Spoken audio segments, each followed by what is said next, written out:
It's been a whirlwind of MMA activity, but most of which is happening right around my co-host's head, Rafa Esparza, which means it's time for Verbal Tap. I am your host, Kevin. With me, the man that can't get in to a normal-sized headgear. That's how much cranium he's got packed into that dome. Rafa Esparza. Rafa, how are you doing this evening? I'm fine. How's your ear? How's it going, buddy? Little cauliflower ear. So For those that know, obviously we train jiu-jitsu. Pretty traumatic on the ears from time to time. Yes. And what happened? I don't know. For whatever reason, a whole bunch of people have been really mean to me in side control. And it's more than shoulder pressure. It's like geese rubbing up against the ear. Oh, they catch, too. They catch everything. Yeah. And you know what? Now that I think about it, I think a lot of people have been trying to do like bow and arrows. Ooh. And the hard part is, I guess I foolishly am just not letting them finish it. And as a result, for my efforts of trying to escape or get out of them, I'm losing part of my ear to the cauliflower. Ooh. So, little bubble at the top, at that ridge. That's not great. And here's the thing. Like, I'm not George Clooney looking, but I need to keep these looks as good as I can for the rest of my life. So, preserve it. Yeah, I don't really need the ears, not just sticking out, but like with the bumps. Because anyway. So long story short, Zach sees me. He walks over to me and he just goes, "Hey, buddy." And I go, "What?" And he grabs the side of my ear and he just goes, "Look at that. That's so nice. I want some of that." And I go, "No, you don't. You don't want any cauliflower." And yeah, and I realized I was like, yeah, I'm starting to get it, and I really don't want it. And like, and then John Evans, our friend, not yet. I'm deathly afraid of needles, and I'm at that place where I go, I don't know if I'm supposed to drain it yet, or if I'm supposed to let it get a little bit bigger. But you know what a good remedy to slowly building cauliflower is? What? A grapple-thon for 3 hours. I was just going to say, I was like, so you did, and this is a great time to transition, nice transitional alert. You did a grapple-thon, which is interesting to me. For those that don't know, people grapple for charity, sort of like the marathons or the people that do like the walking circles or whatever, similar in ideology. Not what you would prescribe to someone that's trying to give their ear trauma a little break, but Probably not. No. How was the grapple-thon? I love these. I think these are great. It was awesome. I'll start up top by giving a really good acknowledgement. He would never ask for this, but I think that's probably all the more reason to acknowledge him. Monte Wiley is the guy who spearheaded this one, and it was for Team William, and it was such a great story. I would highly encourage you guys to look up this event. It's Team Williams fight, and it's this guy, a little kid. They wanted to raise some funds for a surgery that he was going through. So they've done a couple of these, and they picked this really good case to go ahead and help out. And so what they do is they have everybody show up from all around the community, and you donate some money. And then there's also a thing where they want to try and reach 300 rolls. Now, the way this works is everybody commits and they sign up and they go, "Hey, I'll do 15 rolls." And so the collective group, if they hit 300, they have somebody who will match roll for roll how many they end up doing. And they raised a whole bunch of money yesterday. It was really, really cool. And I got to be there and train with a lot of new people who were awesome and who had no idea that my ear hurt the entire time. Now, rolling for 3 hours is a lot. What's your strategy? I'm looking for some advice here. Oh, okay. Do you go in and you're just like, screw it, I live my life a quarter mile at a time and just shift it into 10th gear? Or are you like, I better rock a solid 15 to 20% of my threshold so I can do this for a while? I'm the wrong person to talk about strategy with because all you did was go 150%. Yes, if you've ever rolled with me, you know I'm always 150%. So, no, I think, the fun part for me is, and this is why this is such a great event, is I get to roll with people who are way better at me than like every aspect of jiu-jitsu. So So cheerleaders, elderly, passersby that have never heard of it. Just yeah, people who've never done the sport, people who just are like, "What's jiu-jitsu? Oh, I can internet do it." engineers. Yeah, exactly. Yeah, there's- So when I walk in there, my main goal is just to learn and try and absorb what everybody else knows. And there were a lot of like, there's a couple black belts, some brown belts, a whole bunch of purple belts who are really good and vicious and really good at what they do. So within the first row, I'm like, ha, yeah, this is great. I could do this for hours. By about the hour 30 mark, something happens where you're instinctively just doing things, but the sweeps that normally come naturally to you are out the window. You're like, Yeah. go gadget, fuck. waiter sweep. No? Oh, fuck. All right, I'm just gonna lie here. The Charlie Brown music starts playing for no reason at all. I can imagine at an hour and a half it'd be like, could someone get an IV and just put it in my throat? Is that an option? Where do you put them in? Your arm? Yeah, let's do 2 then. Let's do 2. I will say the only thing that is really, I guess, it's not bad. It's just the thing that I always try and do when I'm rolling with somebody new is I'm always trying to learn what it is they do well. So I'm like, oh, they do this. That's great. I can absorb that. I can figure it out. And you kind of mentally catalog it. But here you're rolling with so many different people that like you can't remember what happened 5 minutes ago. You're like, man, that guy got me with a great sweep. What was it? They're not also serving drinks, right? No, Just making sure. it's not everybody's like juiced up and drinking. No, no. So I mean, like it's so much fun. I cannot describe to you how great of an experience it is, and it is a true testament to jiu-jitsu that it strips you of all your strength and that you're really depending on the technique. And everybody there is just so encouraging and happy to be there and supporting a good cause. So it's really cool, man. So like I said, if you guys get the chance, please look up.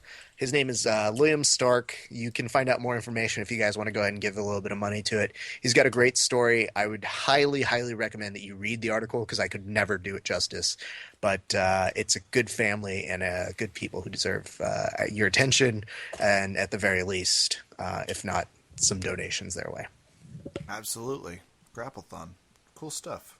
Jiu-Jitsu community is good at that stuff too. The whole MMA world, very interested in the person next to them, which is the spirit we're looking for.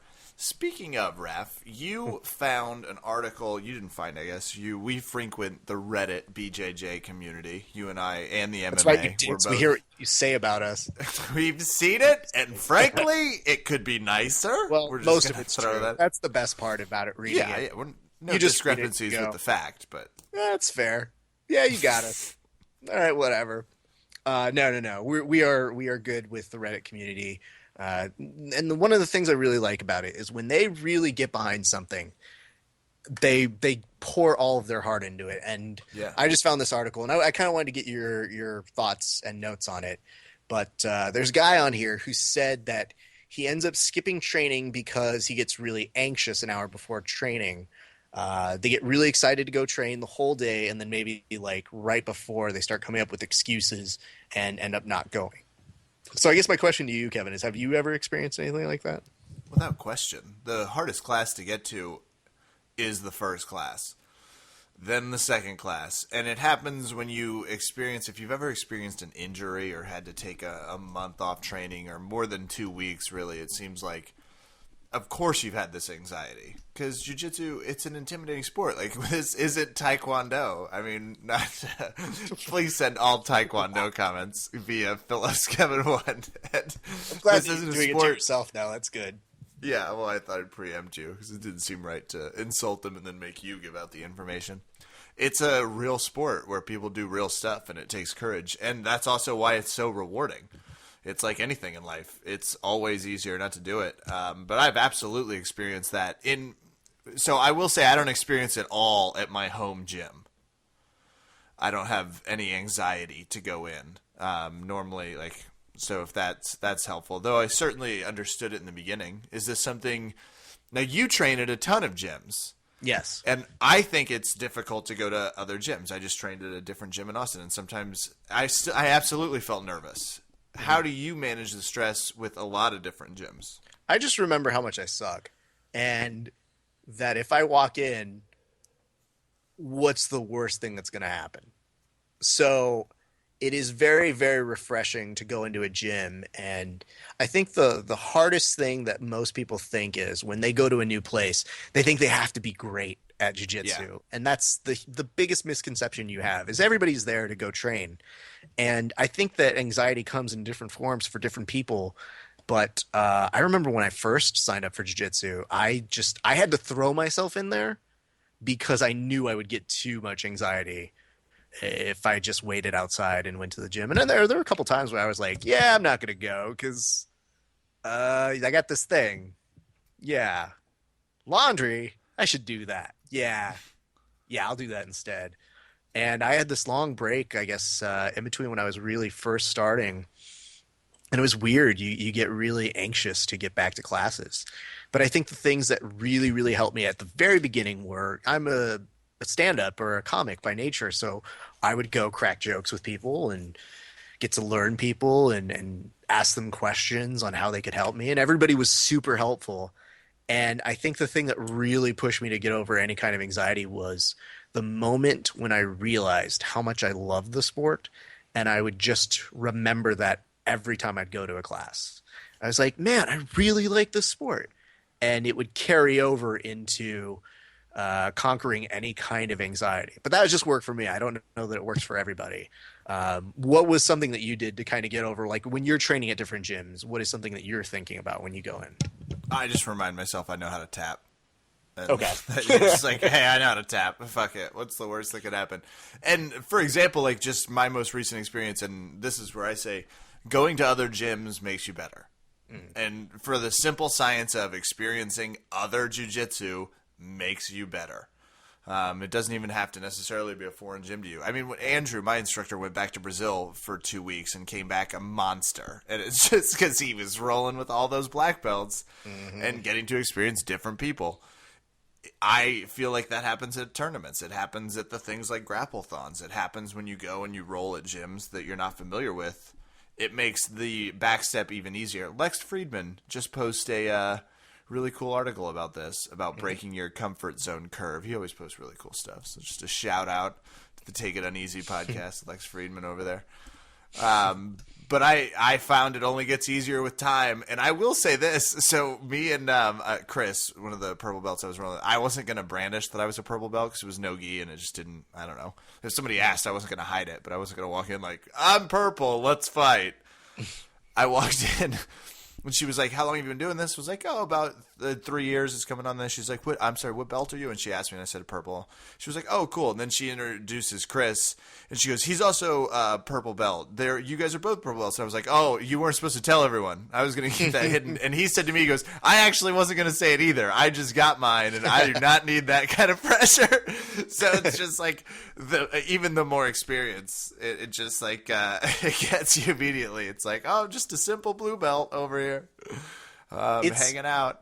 Yeah, and I mean, obviously, there are so many things that people think about beforehand, and the thing that you're illustrating so nicely is a lot of the times people have those same anxieties that you do. Nobody likes to quote unquote lose or to look bad, and I don't know. I've had this really cool breakthrough, I guess, in my own jiu-jitsu game where if I'm drilling something and I just don't get it, like I'm a visual learner, I just came up with this mantra that's kind of like, don't be afraid to look stupid. So, if I can't do the movements because it just looks unnatural to me, I'll just be on the side practicing the movement like an idiot. And I've just come to this point where I'm like, I don't really care what people say. I'm going to look stupid, and that's fine by me. But the more repetitions I put into it, the better I end up getting at it, the better I feel, the less anxiety I have. So that's one way I've combated it as well.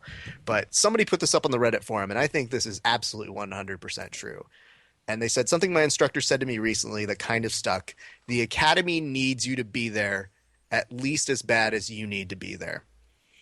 So what it's saying is it needs you to grow as a gym, and your training partners really do need you to improve. And it sounds ridiculous, but everybody offers something at the gym. So everybody who I roll and train with, I feel like I'm learning something from them.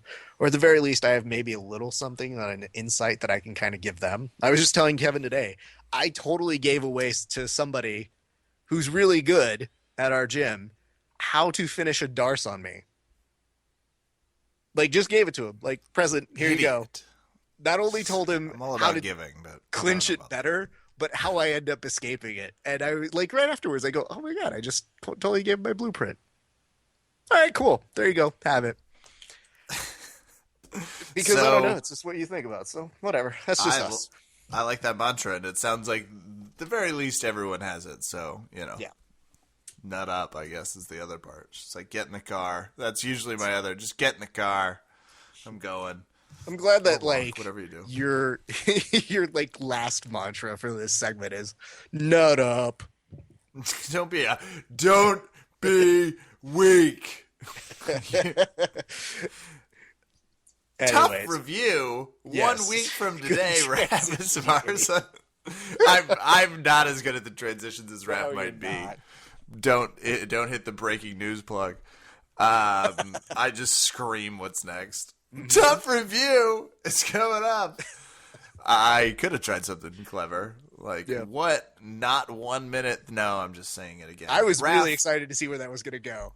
But I'm going to stop you because I'm going to make the transition for you. Kevin, are you excited about the new Ultimate Fighter? So excited I can't even form preview sentences, Raph. The Ultimate Fighter is back. It looks like they have figured some things out. It's full of feisty 115-pound women, probably one of the angriest weight classes of women in a collective house. Please send your fan mail care of @PhillipsKevin1 for all comments made on the podcast. Maybe you should tell them to nut up, Kevin. Hey, ladies. I mean, they did. They're there. They got in the car. They're in the house. Like they've all officially can't nut up. Nutted up. I guess physically you can't, but like you get metaphorically. It's like a testosterone thing. Yeah, raise that blood pressure. Mm-hmm. I wouldn't mess with any of these 115 pounders. Talk about even though you weigh the weight of two of them. Absolutely. Even though one of my thighs is equal to the. We want to say that we're excited about the show. I think as fans of our podcast, if you exist, you know.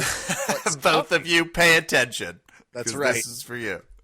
I think you guys know what's coming next week, right? 1 minute review. Raph, how do you get in shape for this season? Have you been watching what you eat? Have you been sticking to a fighter's diet 3 a days at least? What do you do? What's your process? I like to review things around me that are happening. Like if I were to give a 1 minute review of the show, there'd be a lot of jokes about how Kevin is an awful human being.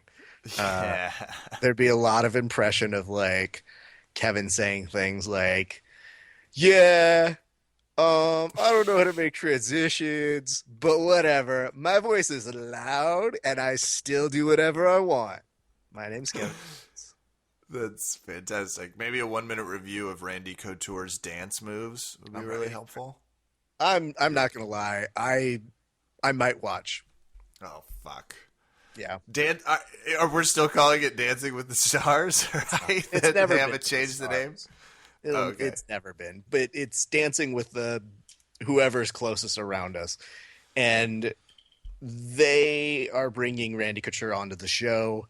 It looks like disaster ready to happen. But the best part about this little 1 minute preview that they put up is that Randy's dancing with this girl and she goes, "Okay, now dip me down." And he does like a wrestler's about to throw her down. She goes, "Okay, try that again, but softer, not throwing like an MMA." Okay. Hold on. I just think, what if she still surprises him accidentally on the dance floor? Instinct kicks in and he just cross-checks her with an elbow on national television. Now you understand what if that's watch, right? She like goes to bring in this weird swinging motion. She's like, we'll add a fight element. And he just can't help it. You can see it on his face and he immediately starts crying. Like, that would be crazy television. I 100% agree with you. I think that's part of the appeal of the show, and I think the other aspect pops is you up. may look at her and go like, "Oh my God, it's Gabriel Gonzaga." Left jab, go. She pops up, kicks him in the balls as hard as anyone's ever done it, and just proceeds to beat the shit out of Randy Couture for 6 minutes. God, this is perfect. When Dancing with the Stars goes horribly wrong. Mm-hmm. What you gonna do? I was going for a Cops theme at the end, but I couldn't remember anymore. What's the next topic? Oh, Bad Boys. That's the song I was looking for. Hey, UFC Fight Night happened last night, and Bigfoot no longer exists. No, that's not like... God damn it. I gotta...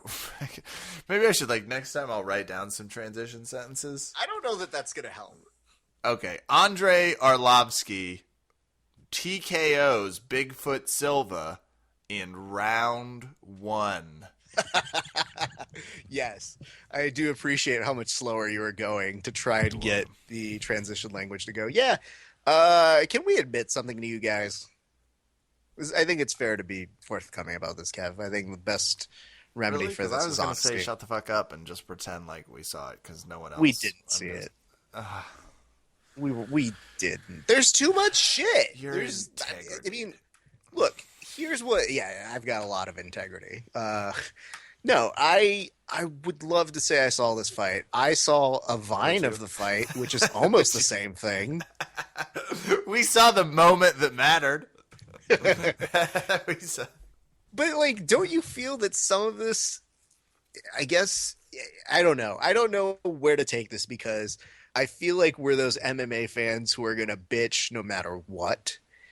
But it does feel like there is a saturation point. And just from the perspective of trying to have a life, I can't go to the Grapplethon and watch this. And that's still doing MMA and jiu-jitsu stuff. That's even remotely considering that every once in a while I got to see my family and friends, so they tell me. Yeah. But I don't know. We just didn't get the chance to see this one. I'd imagine it would be a surprise to a lot of people. There were fights last night. Yeah, I know. And the hard part is between that and Bellator, obviously we did. Yeah, I was going to say I did watch Bellator on Friday. Yeah. So there is a lot of MMA coming, and guess what? It's not going to stop. We've got the 20th, Hunt versus Nelson. The 27th, we've got a UFC 178 card.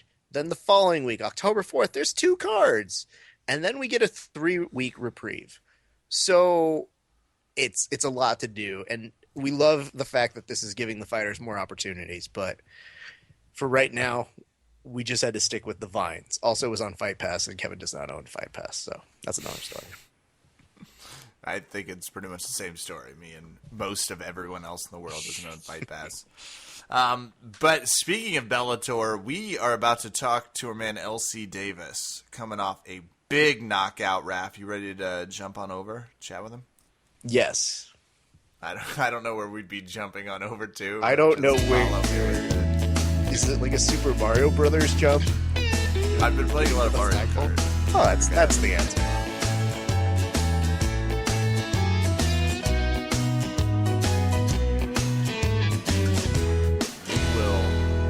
Go ahead and intro one of Kansas's favorite fighters right now. Coming up, big win on Friday, Bellator's 124. We have on the line LC Davis after a unanimous decision victory. LC, how are you doing this evening? I'm good. How are you? Not too bad. Are you getting to eat the foods you don't get to eat your last few weeks of fight, or are you always on the good diet kick, or is it like birthday cake today? What are you eating? Man, I believe in eating what I like. I work hard, so I eat what I want. But yeah, I'm enjoying a little more of the junk food right now, so definitely good to get a little break. That's excellent. What's your junk food of choice, just out of curiosity?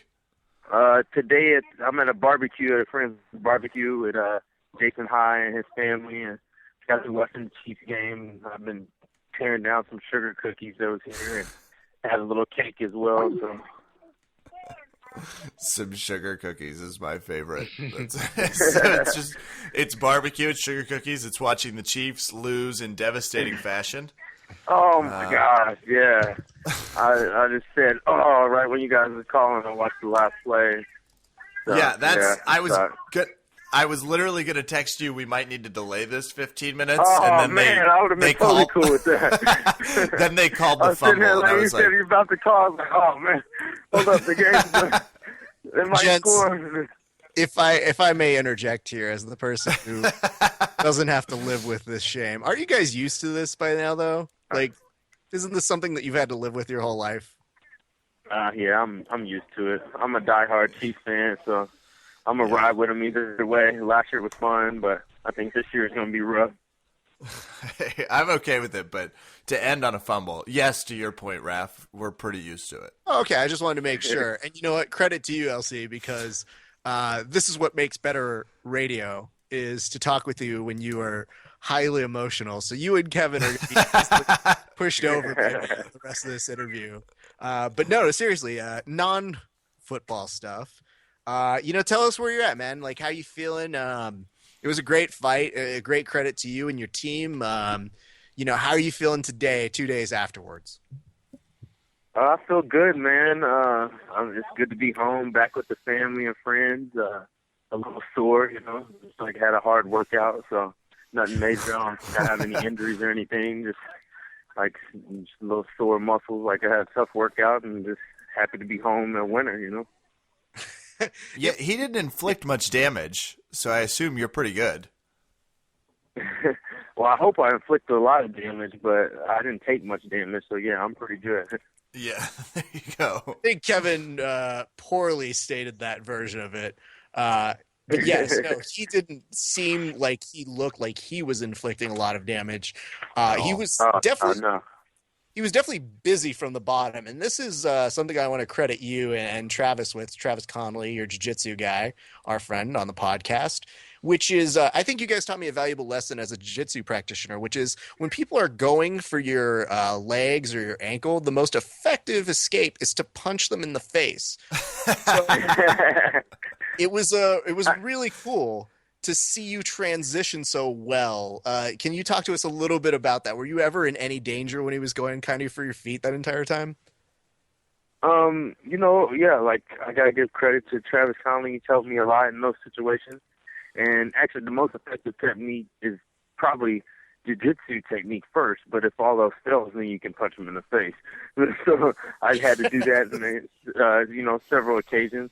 But, I'm getting better and better on the ground working with Travis, and it's just mat awareness. The more you're in those situations and practice and stuff every day, the more you can deal with them in this game time, So it's good to have someone like that on your side, dotting your I's and crossing your T's, make sure you're ready for every aspect of the fight.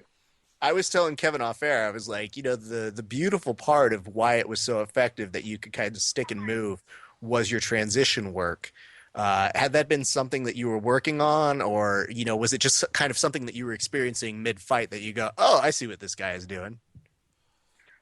Oh, no, I mean, that's something that I always want to do is be able to transition a lot just from one aspect of MMA to another. I want to be able to go from the stand-up to the wrestling to the jiu-jitsu and just make it all flow, It's like Bruce Lee, flow like water. It's a good quote. So just to recap for those that did miss the fight, you pretty much dominated. He started to want to exchange with you in the beginning, and that became, it seemed like pretty quickly he didn't like the exchanges. You were getting the best of him.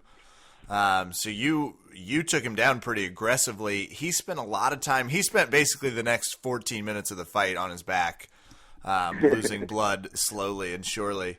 Just to give everyone, I have a question because I have a thing with blood, and maybe this only gets back to maybe why mixed martial arts isn't like the sport for me specifically to play. When he's losing that much blood, because by the third round we're talking about not a little bit of blood, we're talking about a lot. Is there ever a point where you're like, "God, that's disgusting. I wish he'd stop bleeding on me." For sure, dude. I don't like no one's blood on me, not even my own blood, So, I don't like it at all, but it is what it is. I don't really think about it in a fight, but Okay. definitely afterwards watching it, I'm like, dang, that dude bled on me. I definitely first thing I'm looking for is a shower and to get cleaned up afterwards for sure. Yeah, you busted him up pretty good. I was curious, at the end of the second round, did you know, are you keeping a tally in your head? And I assume you are, but you never know how the strategy changes. Did you know you were up 2-0? Yeah, I thought so. That's my corner was telling me that, so I felt like I was ahead. My corner, Jason High and Travis, they told me that I was up 2-0 going into the third. Looking back at the fight, I wish I could have opened up and got the finish. They both told me, I was, up on the scorecards and he was fading, so go for the finish. And I tried, but I feel like I could have went a little more, committed to a couple other things that I had. So that's only negative stuff I felt about it. I wish I would have got the finish and maybe went a little harder in the third. Interesting. I was actually impressed. I thought he did a pretty good job staying alive because there were a few moments where it looked touch and go on whether or not he was going to get out of the hammer fist. Yeah, he was tough, man. Yeah, I grinded on him for 15 minutes, like you said, and I hit him with some heavy shots, and I hit him with a lot of shots, and he hung in there, man. He was tough. that was my takeaway. Tell us about the last, and we're always curious. Talk to us about the entering into the fight. How did it go? What was your fight week at Bellator experience like? We got to see a little bit more of it because Travis was sending some cool photos via Facebook. But what are those last few days like? Oh, man, it was awesome. It was good to get a fight, far from home. I haven't really traveled real far since I was released from the WC, and so I haven't had to do a weight cut real far away from home at 135, yet either. So that was new to me. So it was all good. I embrace new things and getting better and just soaking it all in. You never know when it's your last fight, so you just try to enjoy every moment of it, and go from there. But yeah, the week was good, and just a lot of sitting around waiting, really, just trying to eat right and stay focused and waiting to do your job, I want to say that one of the things I appreciated that you put up was the schedule that you guys have. So you don't always get a glimpse into what the fighters are doing fight week, but I like that you put up what schedule you had is like, well, here it is, Wednesday 10th, you got to shoot. Then you got a commentator interview, then another photo shoot, then B-roll, then a gym shoot. Yeah. So, I'm looking at all of this and I'm spacing it out in my head, and I'm wondering, mentally, where are you as all of this is going on? Are you just like, dude, just leave me alone. I just want to sit back and get ready for this fight. Well, and the worst part that people don't realize is that that's the last day to get ready for weigh-ins. You weigh in the next day, and a lot of some people have to cut weight, like myself, and so all day you're trying to focus on that, but you got to focus on interviews and photo shoots and everything else. So it's all tough balance and everything, but that's part of it. And I knew going into the fight that I had dealt with that before, and my opponent hasn't. He had never fought outside of Brazil, and that was something else that gave me confidence, just knowing that I had been on the big stage before and he hadn't. Yeah. When you are getting ready for that, do you have a money quote that you're thinking about in the morning and you go, yeah, this is going to be the quotation I give these people today? Yeah, I always try to just come up with, just game plan. I guess you kind of come up with it with just doing interviews and stuff. They pretty much every, report, most of them ask you a lot of the same questions when it comes to, stuff about your opponent. Like, what do you think of your opponent? What's your opponent's strengths? What's his weaknesses? So it's all kind of schemed out same answers. So you kind of get used to it. And I think the one thing that really threw me is on your page, you had put up the fact that the guy was being really, really respectful until the weigh-in. So your opponent was all pleasantries. What was he psychologically trying to do for people who didn't see the weigh-ins? Okay, first, let me explain myself. This is what I feel about weigh-ins. I hate guys that they like get all up in your face and act like they want to fight you and everything, and then they shake your hand and they want to be real cool. I hate guys like they'll get in the ring and they get right in your face and the referee talks to you and then they want to touch gloves. Like look at you, hey, you want to touch gloves? So like, and just be one way or the other. Like, and I'm cool either way. Like I can be respectful or I can be a mean guy, whatever you want to call it. A tough guy. So yeah. But anyway, throughout the week we arrived at the same time and. Right when we got there, we checked in at the same time. So obviously he's eyeballing me, I'm eyeballing him. And I just played the mean guy role because that's it's fight week. I'm not trying to have no new friends. So, but he kept looking at me and he nodded at me and was trying to be cordial. So I was cordial back. And I seen him a couple of other times and he was always, nodding, trying to shake my hand and be cool. So that's cool. So when I got to weigh-ins, I thought it was going to just be a respectful fight, strictly business. And then he, got a little tough guy role all of a sudden, and so that's why I was just a little upset about that. Well, I mean, you were so upset you hashtag no new friends, which I reserve only when I talk about Kevin. But I mean, that's intense, and I love the fact that like, is this something that maybe because Kevin and I don't understand this world, we don't have a bunch of people that we stand off with and are about to fight. So is this something that your managers can be like, so are we touching gloves? Okay, touching gloves. Are we getting in each other's faces? Yeah, see, and he didn't have a translator, speak English, and watching the fight, I wasn't looking over there at him like, I'm in the zone. Yeah. Sometimes I'll stare down my opponent if I really don't like him, but I was kind of just focusing on me. The camera's there. I try to say something to my son.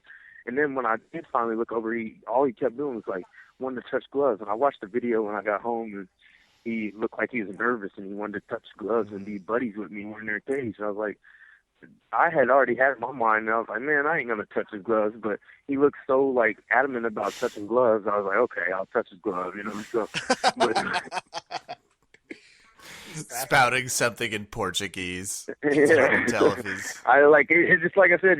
I hate when it's confusing. Like if we're gonna hate each other and be mean badasses, let's do that. If you're gonna be a respectful fighter and be a mixed martial artist, and we're just strictly business, we can do that. It's just however you want to take it. Just let me know.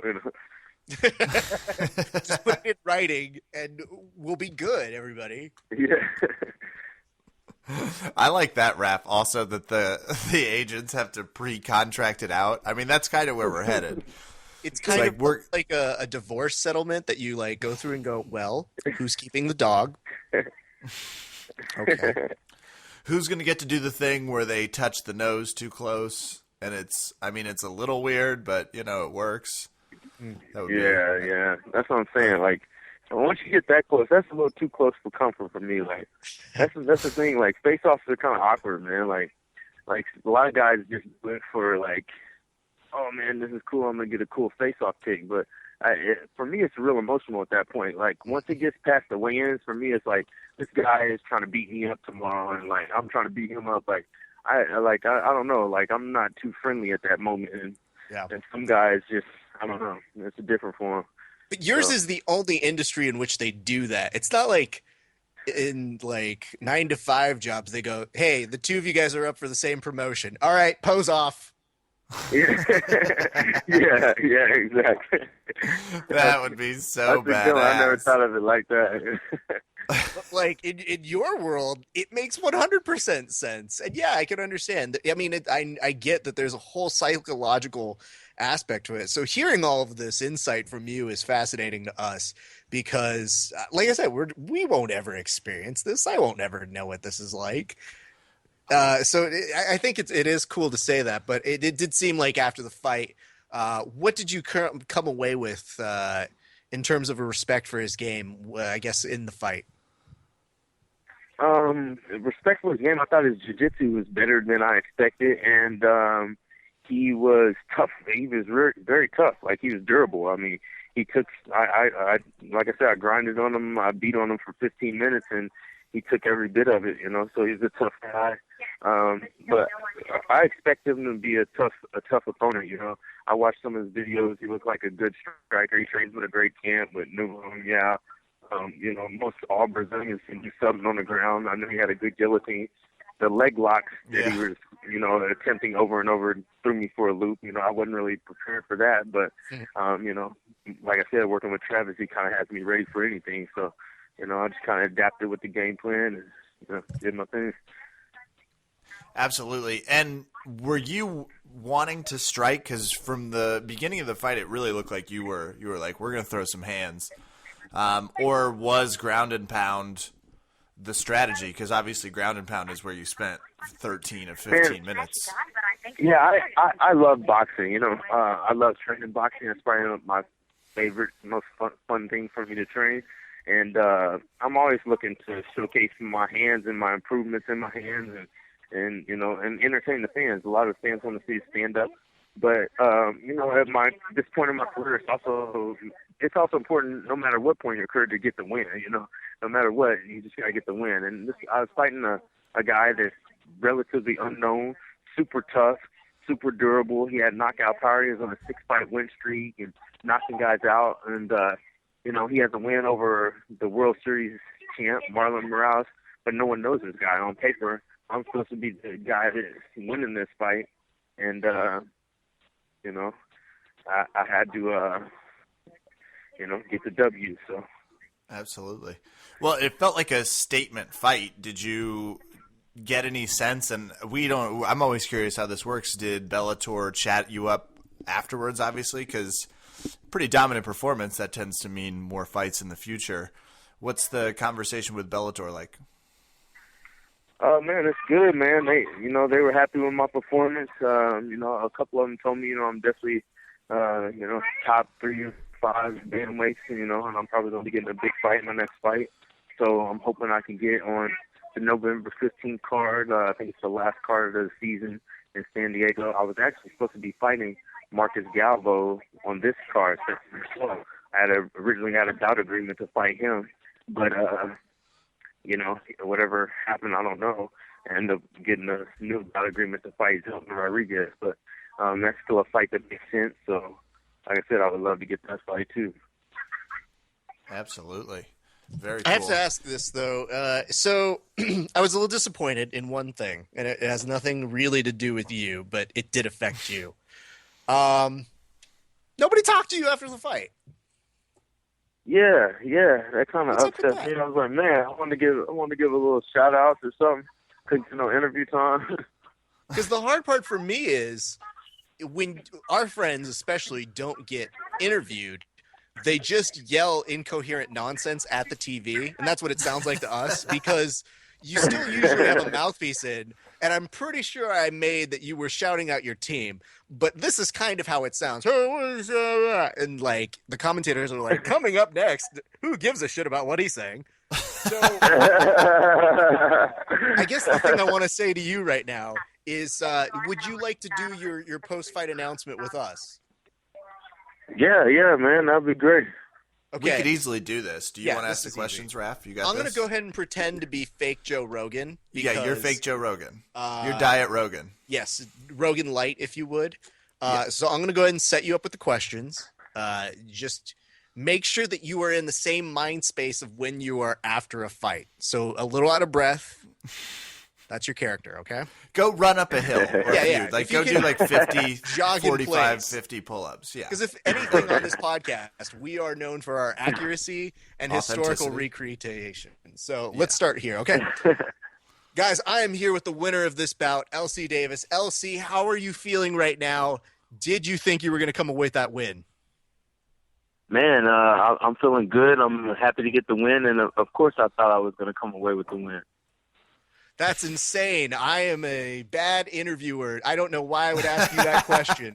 Therefore, I'm going to ask you another innocuous question, which has nothing to do with anything, which is, tell me a little bit about your jiu-jitsu coach, Travis Connolly. Man, Travis Connolly is awesome. He just went on a Europe trip for like 40 days. He went like all over the place. I can't even name all the countries he went to. He came back 2 days later, had to fly to Detroit with me. And he was there with me every step of the way. He's always there with me. I appreciate him. He's a super cool dude, one of the best BJJ guys on the planet. So major shout out to Travis Connolly. Very nice. Now walk me through the parts when you look up at the sky. There's tape rolling, so just imagine it, okay? Trust us. Walk me through those parts when you were punching this man in the face. What do you think was going through his head as you were punching him each time? Like, dang, man, this dude is definitely not going to let me go back to Brazil a winner. Well, I want to say this. You made a statement. You were talking legacy, and how do you feel your legacy is, and what's next for you in Bellator? Man, I hope it's a big name opponent, man. My legacy is hopefully going to be ending with me wearing that Bellator strap, and the only way that I'm going to get there is I get the right opponents. I've never been one to call out opponents, but I was supposed to be fighting Marcus Galvo tonight, actually. And, for whatever reason, I signed a bout agreement and he didn't. So a week later, I got a new bout agreement with a very tough Zilton Rodriguez. Props off to him. But I would definitely like to get somebody named with a name in our ranking or something in here next time. That sounds great. Can I make one advice? And I know this is unusual for a commentator to say in the middle of an interview. I think your biggest problem was that you didn't bring a man in a mask into the cage with you upon call out. So I think that's where you erred. Dang, man, dang. Well, that's great advice. I'm going to have to definitely looking to get me a mask and see who I can get to dress up and come in there with me. Well, do me a favor, not just one mask, it has to be two, because why not? one would just be silly, right? Anyway, right, definitely two. Maybe three, who knows? Maybe three. Hey, it's crazy. Ladies and gentlemen, let's go ahead and give a nice round of applause to LC Davis. LC, I was also impressed by your ability to say tonight. Did you hear that, Raph? He took himself yeah, back into the like moment. That, you like that? It's like he was standing there, throws his shirt off, all of a sudden he's sweating. There's a guy bleeding next to him. Hey, you guys got me in the moment, man. You told me to run up the hill. I was taking deep breaths and stuff while you guys are talking. You feel his adrenaline spike. That's also the sugar from the cookies. It has a different effect. I was speaking with Robert De Niro over here, who was able to just method act his way into it. I just hope the people around you don't think that you're showing some like weird problems around them. They're like, dude, he thinks he's still in the fight. Let's check it out. So let's hope that everybody had to go outside for the last part. Yeah, okay. I was also going to say, they don't know that we're asking these really leading questions, so they could also be like, what a bragger. We get it, LC. You beat someone up on national television. Everyone watched. I was thinking, damn, this guy punched me in the face. The email I sent to him, Raph. Still talking about his fight? The email I sent to him, Rep, said, by the way, LC, remind me to never go after a footlock without a helmet on if I roll with you while in Kansas City. And we know you're coming off of fight week, so we got to get you out of here, but we wanted to ask, how is the gym going? You had been working with the top team and getting stuff set up there in Kansas City. How's everything going a few months later? Things are going good, man. We're, still plugging away, trying to get numbers up. We're competing in jiu-jitsu tournaments. Actually, the Rev Gear tournament's coming September 27th. We should have a couple guys competing on that day. I'm actually getting married that day. I'd be competing for sure. But yeah, I'm looking forward to that. Travis Conley is actually doing a super fight that day and then headed straight down to my wedding afterwards since we're doing an evening wedding. And so yeah, man, we're doing good at the gym. We got fighters fighting. And did you just say... So you're having a wedding later on that day? My wedding is 6:30 that night or that evening. Okay. And Travis is going to go compete before your wedding. Yep.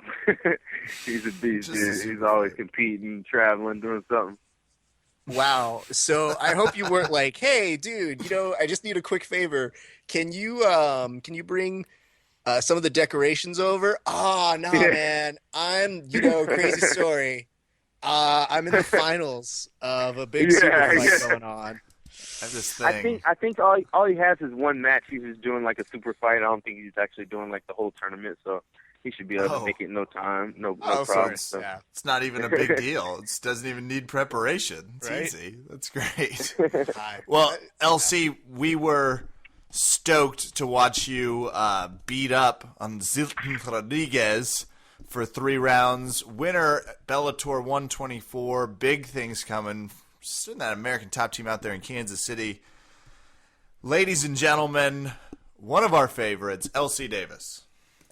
Right on, guys. Hey, thanks for having me. Appreciate all the support, and look forward to doing another interview with you guys. Absolutely. If anything, so I can have Raph be fake Joe Rogan and interview you post fights again. That's one of my favorite yeah, we've got going on. At least it makes me feel a little better about it. There you go. Well, that's all we're here for, so don't worry about that. If we can make a difference in one person's life, the podcast is all the worth it.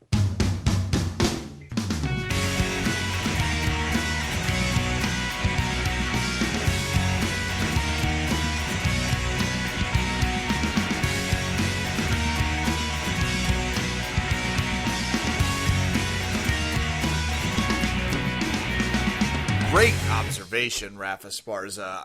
They didn't let LC Davis give his post-victory speech. I noticed something, but it wasn't until you said it that all of a sudden it was like, oh, that is what he was missing. It was the ability to talk shit after. What the hell? That was dynamite. I just, I look out for our friends, Kev. First and foremost, whenever I'm watching them on TV and I'm slightly terrified for them the entire time, and then I remind myself they're fighters and this is what they do, and they win, and then everything goes back to normal. And then I get pissed because they don't get to talk. I know. Bullshit. And you and I love it when Diet Rogan gets a chance to go in and interview someone. Plus, LC Davis is good in those formats, as he proved on the podcast. Your loss, Bellator. Exactly. No, totally cool. Go ahead and give Stephan Bonner 10 more minutes to talk instead of at all giving someone with a comprehensive vocabulary the ability to say something. Oh, LC's charming. Good for the sport. Probably going to give you a 90-second soundbite. Well, let's cut that. Oh, no. Here's Tito Ortiz trying to stem together sentences from his third grade reading comprehension book he read this week. Rant over.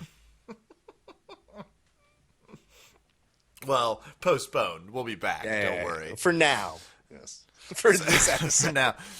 And it has been a fantastic podcast. We've talked a lot. We've got some good MMA personal training stories. We talked to LC Davis. You can find more of the action at Verbal Tapcast on Twitter, at Verbal Tapcast on Instagram, at Verbal Tapcast Facebook. Any of the above, you can get in touch with us at Verbal Tapcast. Let us know what you're thinking, what you want to hear, how you feel, or if you're just being chippy, we like that too. Leave us a little rating on iTunes, by the way. Also, if that's where you're downloading the podcast, a little rating. I mean, whatever you want to list, it's obviously up to you. And I mean, it's true. We're just throwing ideas out there. Let us know what's going on. 5-star.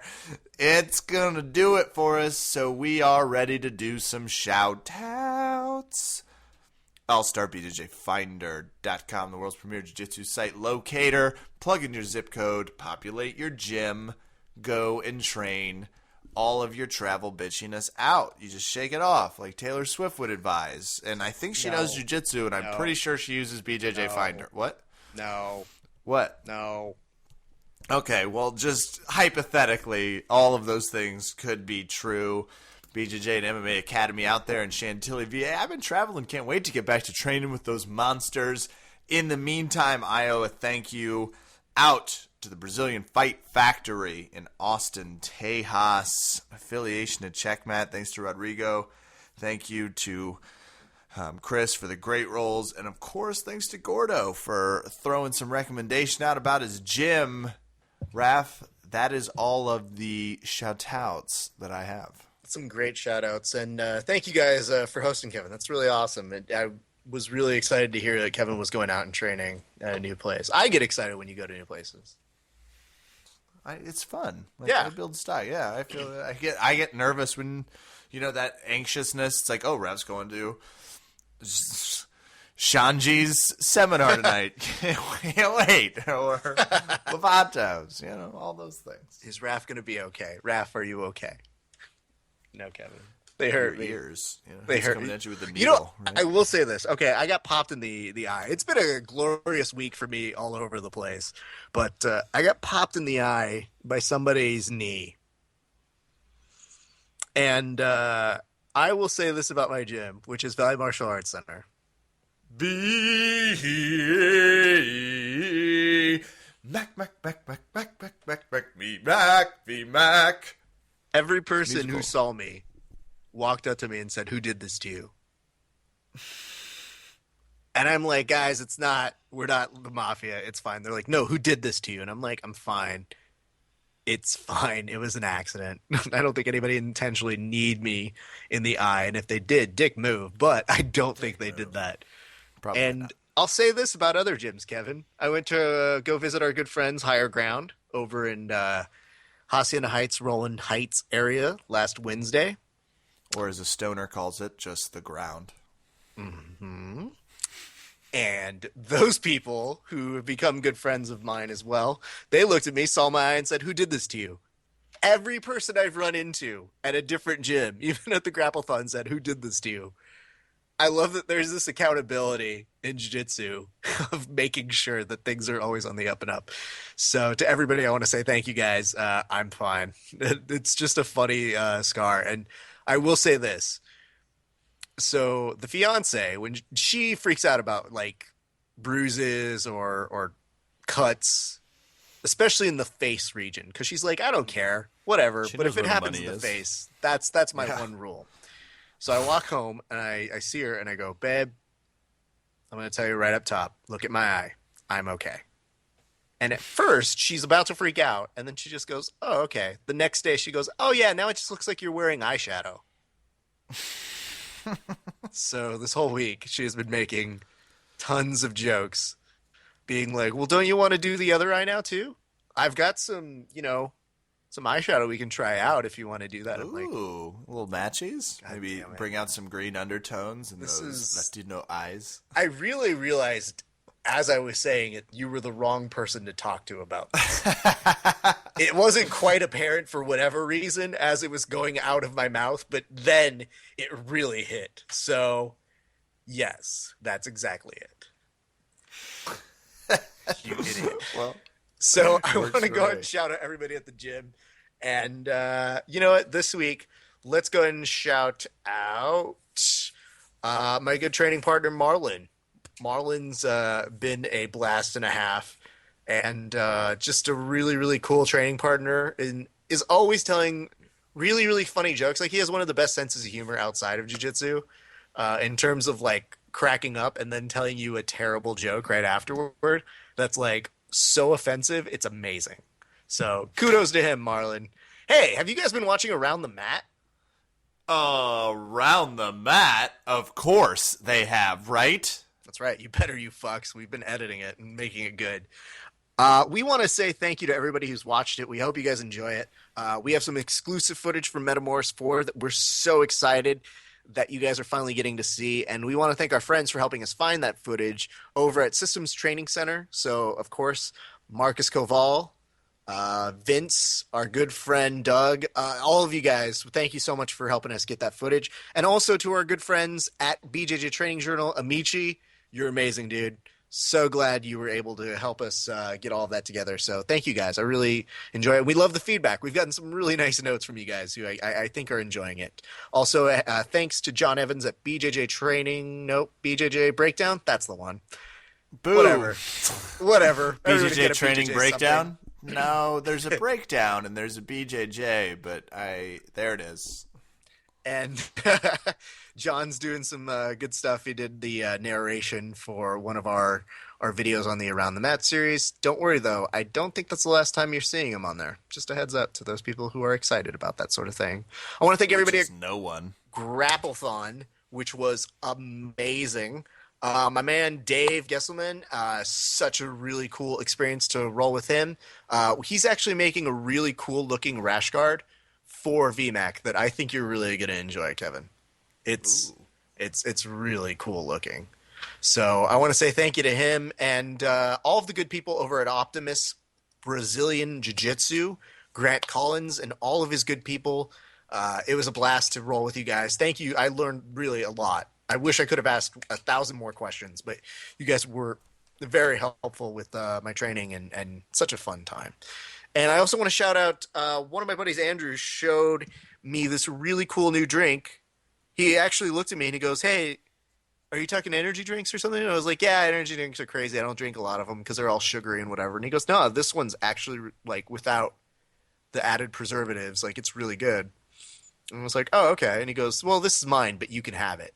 So he gave me his own energy drink, which is really, really nice. And you know when most people do that, you drink it like out of courtesy to be like, okay, I'm going to drink it. Oh, it's actually good. So my note to all of you guys, if you want to check out Verve, it is an energy drink by Vima. My apologies if I'm saying it wrong, but I believe it's Vima. So check it out, Verb, Vima. It's actually really good. Tastes delicious after training. Tastes delicious. Tastes delicious. And you know what? I think that's going to do it for me. I just want to say thank you again to my good friends at Higher Ground. I did get to train with you guys. You guys are always so welcoming to me. I hope I'm not overstaying my welcome whenever I drop in. But, Kev, I got to say, they have the best warm-up in the business. You know what their warm-up is? 5 minutes of stuff about current events in their day. I wish. Soccer. Oh, It is. Holy shit. And you know when their black belt looks at you and goes, Raf's on my team, that you better perform. Mm-hmm. And we didn't do too bad. But I will say this, Kevin. They are some great people to train with there. And every time I go, I have a blast. And they're good people. So I'm glad they exist. I'm glad they have me whenever I go in that area, and I look forward to training out there again soon. That's going to do it for us tonight here. Verbal Tap. I'm Kevin. Thanks for listening. Good night and good fight.